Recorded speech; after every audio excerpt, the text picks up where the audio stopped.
Hello and welcome. So, in today's Photography 101 video, we're going to talk about triangles in photography. Now, no, I'm not talking about the actual shape, I'm talking about triangles when it comes to support,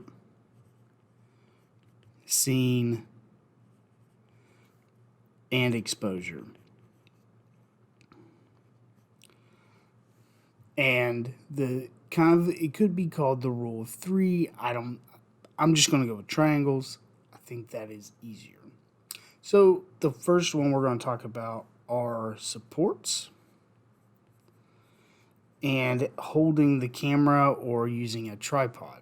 So, the most stable way to take an image is with a tripod.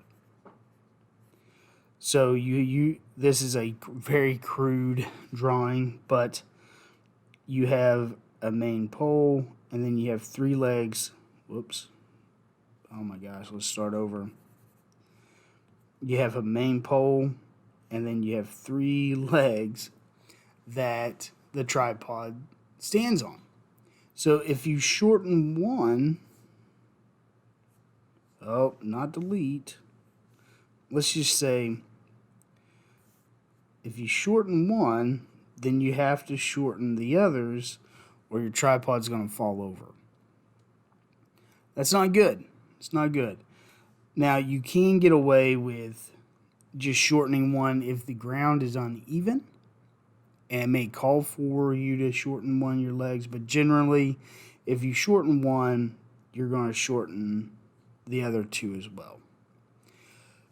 In when you're hand holding the camera, generally you have yourself and then you're holding the camera to your face. Yes, this is the camera. You're holding the camera to your face, so you have 3 points of contact. You have 1, 2, and 3. 3 points of contact help you secure your camera better to help prevent shake.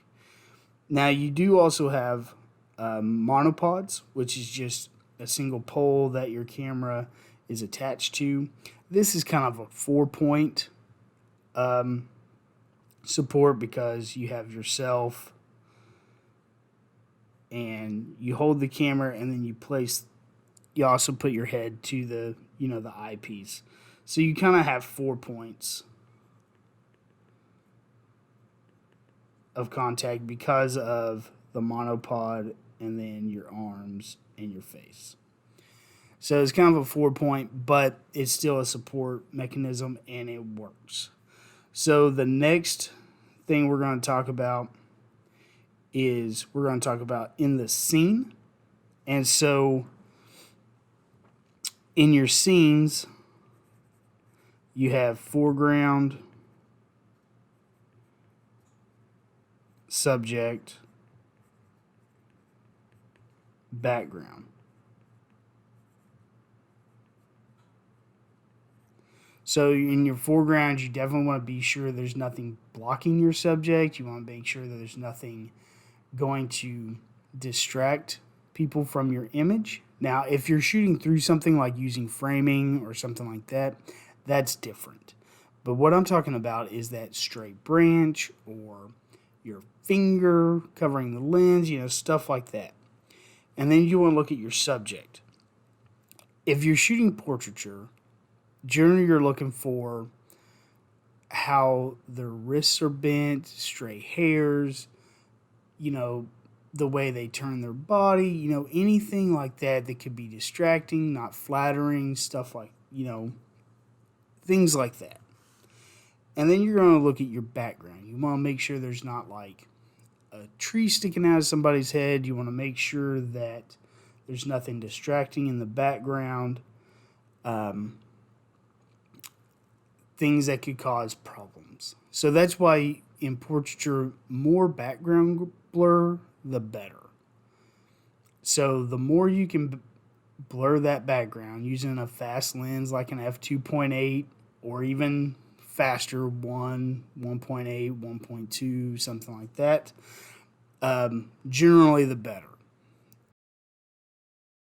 And then the last thing we're going to briefly touch on, because I also talked about it in my last Photography 101 video, is exposure. And I'll put a link to that video here.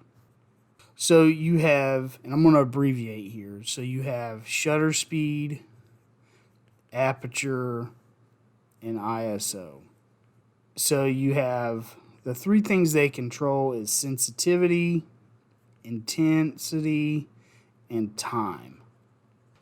Okay, so shutter speed controls the length of time that your film or your camera sensor is exposed to light. Aperture determines how much light is let through, or the intensity. So the larger the opening or the lower the F number, the more light comes through. And then ISO is sensitivity, or how much light it takes to properly expose your image.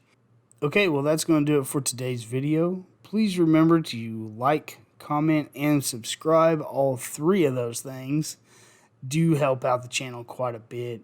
And hit that bell notification so that way you can make sure you see all the videos. We cover photography, travel, tech, all this stuff. So I hope you enjoyed it again. We'll see you next time.